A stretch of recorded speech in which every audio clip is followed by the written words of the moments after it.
Ang Pilipinas nagpasaklolo ng araw sa Japan para nga umahanap itong mga missing sabongeros. Brigada Sheila Matipag, ibrigada mo! Brigada Live Report.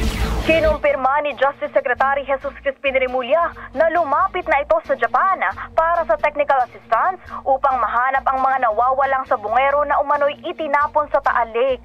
Ayon kay Remulla, mayroon na siyang nilagdaang liham sa Japanese government na humihingi ng tulong para magsagawa ng lake bed mapping at iba pang teknolohiyang kailangan nila. Aniya, kailangan nila ng scientific approach sa kaso. Samantala, sinabi ng kalihim na may hawak na silang mga witnesses na maaaring tumistigo kung saan sa naturang tubig itinapon ang naturang mga sabongero. In the heart of changing lives, ako si Brigada Sheila Matibag ng 15.1 Brigada News FM Manila, The Music News Authority.